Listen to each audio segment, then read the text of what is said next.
C'est la quatrième fois que vous allez commenter l'Eurovision avec Stéphane Bern. Vous commencez à former un vieux coup. Oh, bah, merci, oui, c'est vrai. Qu'est-ce que ça vous fait d'être à Malmö aujourd'hui? On savait qu'on allait aller à Malmö quand on a vu Lorraine gagner, enfin pas Malmö, on s'était en Suède. Donc là, de savoir que je recommence une année avec Stéphane, comme je dis, comme moi j'aime l'Eurovision depuis que j'ai 3 ans, allez on va dire, je peux dire le premier souvenir c'est quand j'ai 3 ans. Chaque fois c'est un cadeau, quoi. On est ému avec Stéphane quand on entend la musique qui démarre, qu'on est dans notre cabine et on se dit ça y est, on commente. Et qui est le plus incollable des deux sur l'Eurovision, justement? Ah, ça dépend. On est bons tous les deux. Hein. On est peut-être pas sur le même registre. Il a plus des infos, lui sur. Moi, je suis plus. Je suis pas mal dans les années 70. Moi, je suis un peu lui, non. Mais c'est quoi votre temps fort de l'Eurovision, justement? Ça veut dire quoi le temps fort C'est-à-dire le moment qui vous a marqué dans l'Eurovision? Dans tous les Eurovisions, il y en a beaucoup. Hein. Je peux pas dire que c'est pas. Moi, j'étais là quand Abba a gagné. Et quand je les ai vus rentrer sur scène et qu'ils ont chanté leur chanson, je devais avoir 12 ans, 11 ans.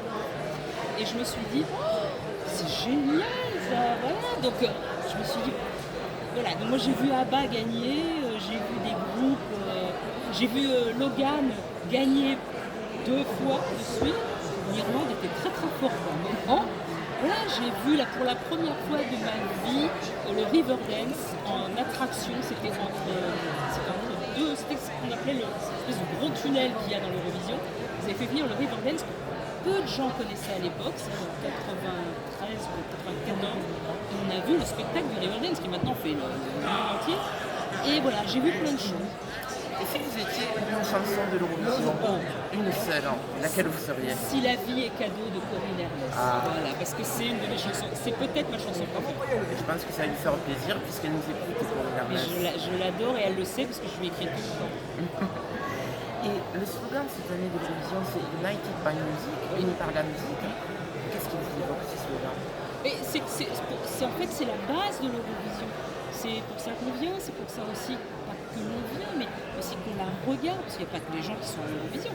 On la regarde en famille, on la regarde en couple, on la regarde tout seul, et on se dit, c'est un spectacle, j'ai envie de savoir, j'ai envie de parler. C'est ça, on est juste pendant 2-3 heures, on va dire, un peu plus de 3 heures, juste unis par la musique.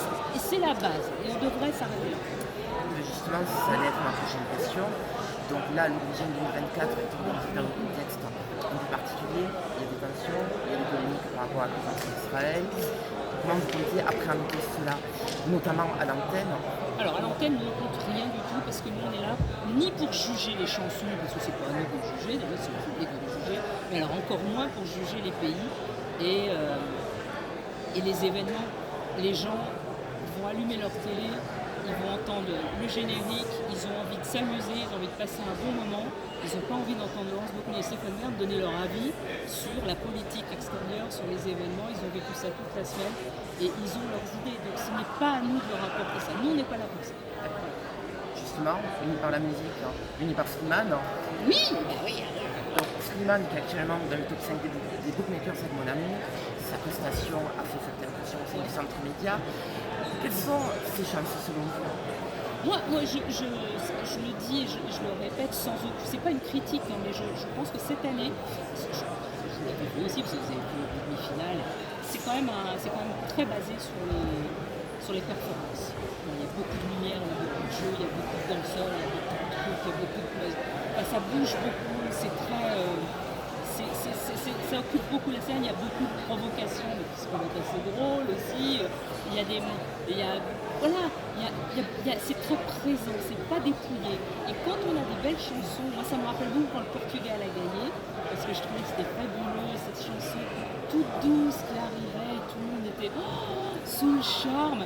Ben, là, on se dit, il arrive, il est en blanc, il chante une chanson d'amour avec une belle voix, ça peut le faire.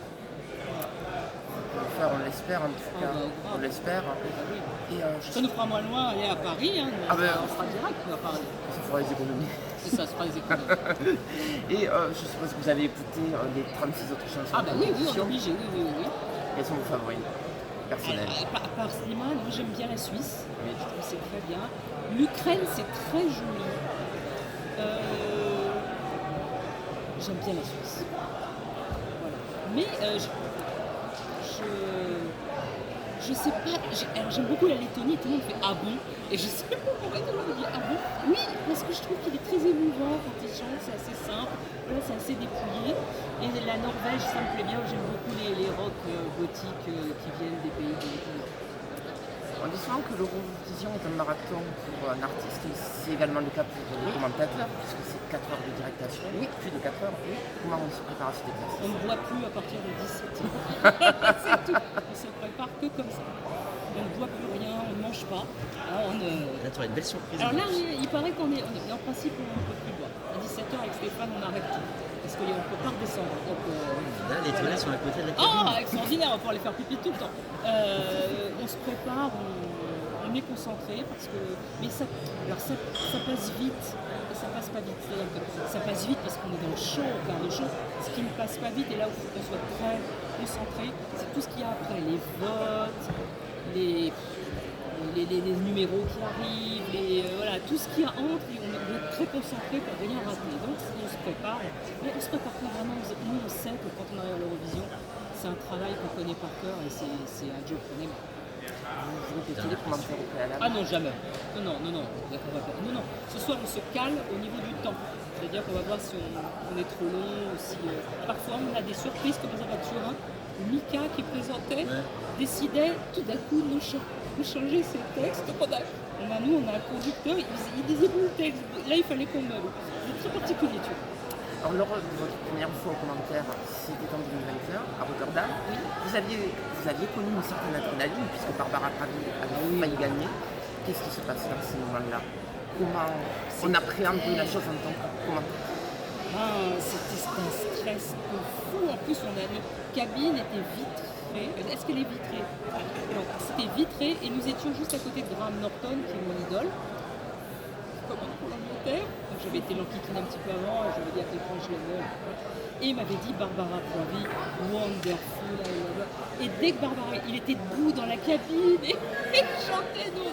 C'était incroyable. Tous les points étaient donnés, il était debout, il faisait des trucs comme ça. Bon, et après, Maneskin est arrivé. Voilà.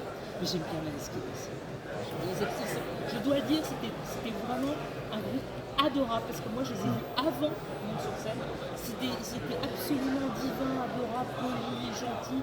Donc voilà, moi je suis contente aussi que ça leur est arrivé. Mais Barbara, elle avait mérité aussi. Si jamais la France venait à accueillir l'Eurovision, alors nous avions à l'époque, il faut vous le dire, à l'époque où la France a gagné l'Eurovision Junior en 2021, nous avions organisé un petit sondage des présentatrices et présentateurs pour les souhaiter voir nos lecteurs à la présentation. Qui arrive en tête. Oh mince, oui. Mais ça sera pas moi. Hein. Je crois que c'est pas moi. C'est ce qu'on se dit avec Stéphane. Nous, si par exemple on gagne, ce que je souhaite, nous serons aux commentaires, mais nous ne serons pas à la présentation. Parce qu'à la présentation, c'est très... Comment dire, voilà. C'est pas nous, quoi. Stéphane dit toujours, c'est Olivier Mine et Laurie Tupin. Voilà, nous on est trop vieux, on n'est pas assez beaux. Pourtant vous êtes hyper rodés à l'exercice avec vos carrières respectives. Oui, mais l'UER est très exigeant. Ce que vous dites, vous ne présentez pas n'importe quelle émission, c'est répété, vous ne décrochez pas de ce qu'il y a écrit, c'est très cadré. Voilà, on ne peut pas déconner. Voilà pour dire. Donc je pense qu'on restera dans la cabine. C'est pas plus mal, hein, moi j'aurais trop peur. Ah oui. Et pour Dernière question. Pour conclure cette interview, qu'est-ce que vous aimeriez dire à Slimane pour l'encourager de même, pour le porter vers... Déjà, je ne sais même pas comment il fait pour monter sur scène, moi j'ai peur. C'est que des trucs à gagner en plus. Voilà, on offre une chanson aux gens et le reste advienne que pourra. Rien n'est compliqué. Faut pas, voilà, je pense qu'il le sait. Merci Laurence. Merci à vous. Et j'ai un petit cadeau pour vous. Oh, de l'Eurovision au quotidien. Ah, c'est super. Voilà, c'est une série graphique qui a été réalisée par un Eurofan qui s'appelle Romain. Ah, ben génial. Voilà. Merci. Et je vous en laisse une seconde de pouvoir. Je vais le donner à Stéphane. Merci beaucoup. Merci beaucoup. C'est pour Stéphane et, Là, et- bah, et- et